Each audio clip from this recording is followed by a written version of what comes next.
आज फैजपुर शहर की नगर परिषद के इलेक्शन के बाद पहली जनरल सभा हुई, जहां पर बीजेपी भारतीय जनता पार्टी के 12 नगर सेवक गैर हाजिर रहे और नगर पालिका की जनरल सभा में जो प्रस्ताव पास हुए, इस बारे में माजी नगर उपाध्यक्ष शेख कुर्बान क्या कह रहे हैं, देखिए।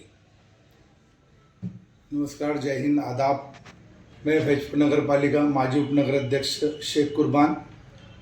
आज जो फैजपुर नगर पालिका में घटना घटी, जनरल मीटिंग थी, सर्वसाधारण पहली सभा थी। ये नगर पालिका के इतिहास में ऐसा पहली बार हुआ है कि सत्ताधारी के भारतीय जनता पार्टी के 13 नगर सेवकों में से 12 नगर सेवक गैर हाजिर रहने बहुत बड़ी बात है और इसके लिए भारतीय जनता पार्टी को इसमें आत्मचिंतन करने की गरज है। क्यों ऐसा हुआ? आज कांग्रेस के नगर सेवकों ने उनकी इज्जत बचा ली। आज कांग्रेस के 4 और एक अपक्ष एमआईएम का इन्होंने उनकी इज्जत बचा ली। नहीं तो आज पालिका के अंदर जो मीटिंग थी वो पहली ही मीटिंग कोरम के अभाव तहकूब करना पड़ती थी।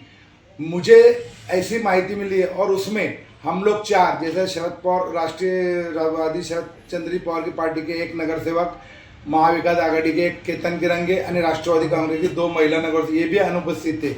इसका कारण ये है कि नगर पालिका का इलेक्शन होने के बाद, चुन के आने के बाद, ये ऐसी परंपरा है कि सारी पार्टियां इलेक्शन के बाद एक जगह आती है और सब सलाह मशवरा करके गांव के विकास के लिए एक जगह हो जाती है।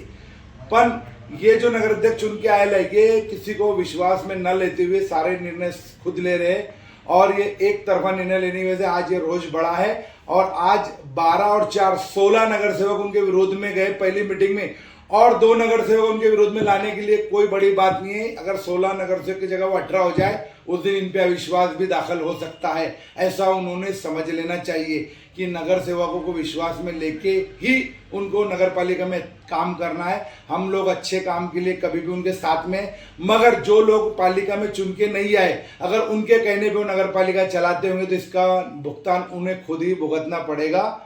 और नगर पालिका के विषय के अंदर 2-3 विषय जो थे वो रॉन्ग थे। उसके अंदर वो बड़े विषय थे, उसमें बड़ी आर्थिक चिरीमिरी है। ये नवीन नगर सेवकों को बातें पता नहीं थी और ये उनको पता चली और जो लोग मीटिंग में उपस्थित थे उनको भी जब ये बात पता चली कि इसके अंदर 4-5 विषय ऐसे थे, इसमें बहुत बड़ी आर्थिक चिरीमिरी हुए है। और उसके अंदर एक सबसे डेंजर विषय था नदी सुशोभीकरण। नदी सुशोभीकरण के अंदर ऑलरेडी पालिका को 14 करोड़ रुपए का दंड आकारने गए।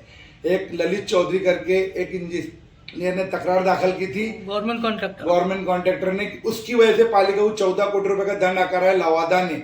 और उसी को तुम दोबारा उसी का विषय लेके दूसरी बाजू चालू करते, तो पहले ही हम लोग उसमें तारखा में जा रहे माजी नगर सेवक, तो और विषय लेके उस चीज के अंदर हमको झंझट में नहीं गिरना था। शायद इसी वजह से कुछ लोग इसमें अनुपस्थित रहे।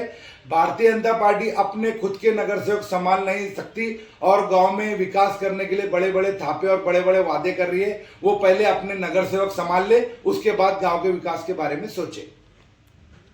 आज मेंबर साहब, पानी फिल्टर के जो कर्मचारी है वो भी हड़ताल पर बैठे थे या पानी छोड़ने के लिए नहीं जा रहे थे, इस बारे में क्या राय आप? उनका जो मसला है, फिल्टर प्लांट पे जो रोजंदारी से काम करते हैं, कुशल एक गवर्नमेंट की स्कीम है। उस स्कीम की तरफ से गांव में रोजंदारी पद्धति पे सभी ठिकानों के ऊपर काम करने के लिए रोजंदारी से मजदूर पुराना पड़ते हैं। वो ठेका जलगांव की किसी कंपनी लिया हुआ है और वो कंपनी 3 महीने से लोगों को 1 रुपया बिल नहीं अदा कर पा रही है और ना ही इनके ईपीएफ के पैसे दे रही है। इसलिए नगर सेवकों को इन्होंने बार बार कंप्लेन की, नगर अध्यक्ष को कंप्लेन की, इनकी कोई भी सुनवाई ना होने के कारण उन्होंने कल से पानी प्रोडक्ट काम छोड़ दिया। और फिर सीओ साहब को गांव के लिए, सीओ साहब ने जो पुराने फिल्टर प्लांट के ऊपर कर्मचारी जिनकी नियुक्ति है, वैसे 8-9 लोग और कुछ लोग रोजंदारी के मिला के आज 12 लोग नई नियुक्ति करके आज तात्पुरता तरीके से फिल्टर प्लांट पे काम हो रहा है। लेकिन वो लोग जो है, जो बेचारों ने इतनी मेहनत की, मजदूर लोग हैं, उनके पैसे आज भी दिए नहीं गए और वो लोग आज भी पैसों की वजह से बहुत परेशान है।